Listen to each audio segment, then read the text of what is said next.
கிட்டத்தட்ட எனக்கு ஒரு 4 ஸ்லைடு கொடுத்தாங்க இந்த ஸ்போர்ட்ஸை பொறுத்த வரைக்கும். அந்த 4 ஸ்லைடு வரை 4 நிமிஷம் பேசுறதுக்கான ஸ்லைடு இல்ல, 4 தலைமுறை உட்கார்ந்து பேசக்கூடிய அளவுக்கான உழைப்பை எங்களுடைய துணை முதலமைச்சர் செலுத்தி இருக்கிறார்.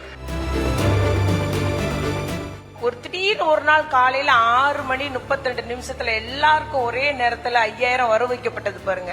அன்னைக்கு எல்லாருமே நாங்க வேந்து போனோம், ஆச்சரியப்பட்டோம். எதிர்கட்சியுடைய சதியை முறியடிக்க செஞ்சாரு. அது ஒரு பெரிய விஷயம்.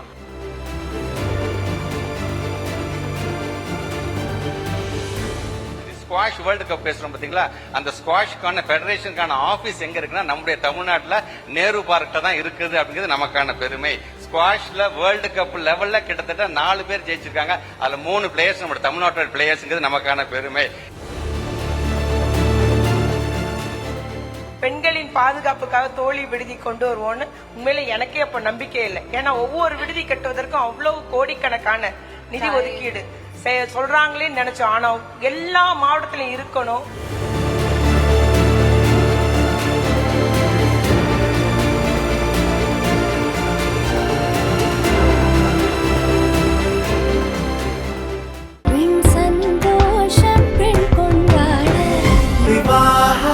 மணப்பெண்ணின் பிரத்யேகமான திருமணம் விவாஹா தி சென்னை சில்க்ஸ். இப்போது புதிய அறிமுகம் ஆச்சி ஹோட்டல் சாம்பார் 50 கிராம் ரூபாய் 20 மட்டுமே. அனைவருக்கும் முதல்ல வணக்கம். ரொம்ப ஒரு நெகிழ்ச்சியான ஒரு நாள் இந்த நாள். எனி டைம் எலெக்ஷன் டேட் வரலாம், ஆனா நாங்க என்ன பண்ணிட்டு இருக்கோம் பாத்தீங்களா. ஏன்னா நாங்க பண்ணியிருக்கிறோம், அதனால நாங்க நின்று நாங்க எக்ஸிபிட் பண்றோம். அப்படிதான் நான் கான்பிடண்டா நான் சொல்றேன். நான் see a dream is a dream. Suppose if you alone dream, it's only a dream. A dream is the one which you dream together will become a reality. So அதை உணர்ந்திருக்கோம் நாங்கள். அதோட அடித்தளம் தான் இன்னைக்கு என்னுடைய அரசியல் ஆசான் மாண்பு தமிழ்நாட்டு முதலமைச்சர். நம்ம என்ன செஞ்சிருக்கோம் உலகத்துக்கு நம்ம காமிப்போம். இதுல என்ன இருக்கு, செய்யாதையா சொல்ல போறோம், செஞ்சதானே சொல்ல போறோங்கிறதுக்கான ஒரு பிளாட்ஃபார்மாகத்தான் இதை நான் பாக்குறேன். I'm so happy. இன்னைக்கு கூட எங்களோட டெப்யூட்டி சீஃப் மினிஸ்டர் சவுத் ஃபுல்லா இன்னைக்கு வந்து டூர்ல இருந்துட்டே இருக்காரு, உழைச்சிக்கிட்டே இருக்கிறாரு. கிட்டத்தட்ட எனக்கு ஒரு 4 ஸ்லைடு கொடுத்தாங்க இந்த ஸ்போர்ட்ஸை பொறுத்த வரைக்கும். அந்த 4 ஸ்லைடு வரை 4 நிமிஷம் பேசுறதுக்கான ஸ்லைடு இல்ல, 4 தலைமுறை உட்கார்ந்து பேசக்கூடிய அளவுக்கான உழைப்பை எங்களுடைய துணை முதலமைச்சர் செலுத்தி இருக்கிறார். உதாரணத்திற்கு கிட்டத்தட்ட இந்த எங்களுடைய டிபார்ட்மெண்ட் ஐ மீன் ஸ்போர்ட்ஸ்க்கு கிட்டத்தட்ட ஒரு 2268.69 கோடி ரூபாய் கிட்டத்தட்ட கடந்த ஆட்சியை பார்க்க பாத்தீங்கன்னா 3 மடங்கு அதிகமாக கொடுத்திருக்கோம்னா சும்மா கேட்டோம்னா ஹானரபிள் சீஃப் மினிஸ்டர் வந்து பணத்தை ஒதுக்க மாட்டாங்க. நீங்க ப்ரூவ் பண்ணி காமிச்சீங்கன்னா உங்களுக்கு ஒதுக்கலாம். சோ இது இவ்வளவு காலத்துல வரலாற்றுல கேலோ இந்தியால லிஸ்ட்லயே வராத தமிழ்நாடு இன்னைக்கு 2வது இடத்துல மெடல் அடிச்சிருக்க லிஸ்ட்ல வந்திருக்குன்னா நாங்க பெர்ஃபார்ம் பண்றோம், எங்களுக்கு பணத்தை கொடுங்க அப்படின்னு சொல்லக்கூடிய முதலமைச்சர்.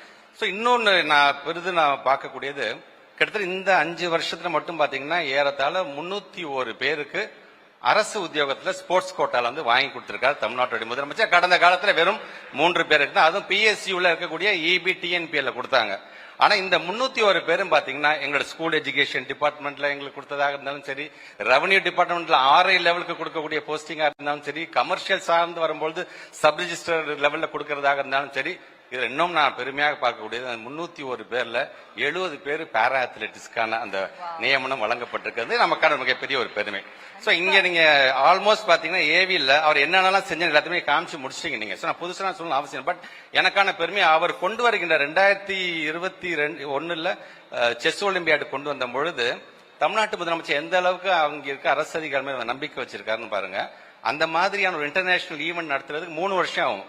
ஆனா நம்முடைய தமிழ்நாட்டோட முதலமைச்சர் அன்னைக்கு இன்னொரு நாடோட போட்டி போட்டு அதை உடனே நமக்கு கொண்டு வந்து வெறும் 3 மாதத்துல 180 கண்ட்ரிஸ் கலந்து கூட இன்டர்நேஷனல் லெவல் ஒரு ஈவெண்ட்டை நடத்தி காமிச்சது எங்களுக்கான பெருமை. நீங்க இதை காமிச்ச ஒவ்வொரு ஈவெண்ட்டை பத்தி நீங்க சொன்னாலும் ஒவ்வொன்றுக்கும் எங்களால் ஒரு ஹிஸ்டரி சொல்ல முடியும். அதுக்கு குறிப்பாக ஹாக்கி விளையாட்டு போட்டி சார்ந்து எடுத்தீங்கன்னா 17 வருஷம் கலைஞர் காலத்துக்கு பிறகு 17 வருஷம் கழிச்சு நடத்தக்கூடிய ஒரு நிகழ்ச்சியாக இருந்தாலும் சரி, ஸ்குவாஷ் வேர்ல்டு கப் பேசுறோம் பாத்தீங்களா, அந்த ஸ்குவாஷ்க்கான ஃபெடரேஷனுக்கான ஆபீஸ் எங்க இருக்குன்னா நம்முடைய தமிழ்நாட்டுல நேரு பார்க்ல தான் இருக்குது அப்படிங்கிறது நமக்கான பெருமை. ஸ்குவாஷ்ல வேர்ல்டு கப் லெவல்ல கிட்டத்தட்ட 4 பேர் ஜெயிச்சிருக்காங்க. அதுல 3 பிளேயர்ஸ் நம்ம தமிழ்நாட்டோட பிளேயர்ஸ்ங்கிறது நமக்கான பெருமை. கிட்டத்தட்ட 41 ஹாஸ்டல்ஸ் இருக்கு நமக்கு. 2200 SDIT ஹாஸ்டல் பசங்க படிக்கிறாங்க. வெறும் 250 ரூபாய் மட்டுமே அவங்களுக்கான ஃபுட் அலவன்ஸ் இருந்தது 350 ரூபாயை மாற்றி ஒவ்வொரு பிளேயர்ஸுக்கும் நியூட்ரிஷனுக்காக நீ என்னென்ன சாப்பிடணும், என்னென்ன நீ பெர்ஃபார்ம் பண்றதுக்கு உனக்கு என்னென்ன சப்போர்ட்டுங்கிறத கொண்டு வந்து இப்படி சொன்னீங்கன்னா பேசிட்டே இருக்கலாம். அதுல கண்டிப்பா பேசுறேன். நீங்க சொல்லும் போதே அப்படியே அவ்வளவு குழந்தைங்களுக்கு வேலை வாய்ப்பு, அதுவும் ஒவ்வொரு தளத்துல அவங்களுக்கு வேலை வாய்ப்பு, அவங்களுடைய லைஃபே நம்ம அடுத்த தளத்துக்கு கொண்டு போய் போ, நீ எங்க வேணா பறந்து போ அப்படின்னு நம்ம சிஎம் தமிழ்நாட்டு முதலமைச்சர் சொல்ற மாதிரி விளையாட்டா மட்டும் பார்க்கறது கெரியராவும் பாருங்கன்னு சொன்ன அந்த ஒரு மைண்ட் செட்டை கொண்டு வந்தது தமிழ்நாட்டுடைய முதலமைச்சர் தான். அண்ட் இன்னொரு விஷயம் நம்ம டிசிஎம் சார் பத்தி சொல்லணும்னா, நமக்கு இதுக்கு முன்னாடி ஒரு ஃபியூ ஸ்போர்ட்ஸ் மட்டும் தான் தெரியும். ஆனா அவர் வந்ததுக்கு அப்புறம் நிறைய பேர் இதெல்லாம் நம்ம பாத்துருக்கோம், ஆனா இதுக்கு என்ன பேருன்னு தெரியாது. அந்த மாதிரி ஸ்போர்ட்ஸ் நிறைய கொண்டு வந்தாங்க. சர்ஃபிங் ஆகட்டும், இந்த மாதிரி நிறைய ஸ்போர்ட்ஸ் இருக்கு. அதுக்கெல்லாம் ஒரு ஸ்பெஷல் வாழ்த்து ப்ளீஸ். அண்ட் காமன் பிள்ளைகள் விளையாடுவதற்கு அது ஒரு நல்ல, and for the new generation is so uplifting. Thank you sir, thank you so much. Ma'am, உங்ககிட்ட என்ன கேள்வினா, ஒரு பெண்ணாக நீங்க நம்மளுடைய எந்த திட்டத்தை வந்து நம்ம சார் சிஎம் சார் வந்து உங்களுக்கு பாஸ் பண்ண போது நெருக்கமா அப்படி அவ்வளவு க்ளோஸ் மை ஹார்ட் அப்படின்னு ஒரு திட்டம் சொல்லுங்களேன். எல்லா திட்டமுமே அப்படிதான். பெண்களுடைய மேம்பாடு, மகளிர் உயர்வுக்கான திட்டங்கள். இந்த மகளிர் உரிமை தொகை திட்டத்தை சொல்லலாம்.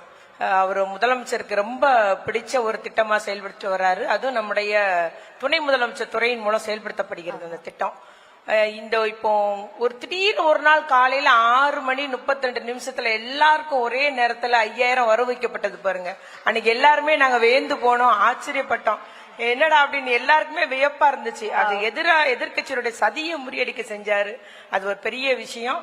இது இந்த திட்டம் பெண்களுக்கு பொருளாதார சுதந்திரம் தந்திருக்கு. எல்லாரும் வங்கி கணக்குலயும் பணம் இருக்குங்க. இன்னைக்கு பண்டிகை காலத்துல பெண்கள் இப்ப வட்டிக்கு வாங்குறது இல்ல.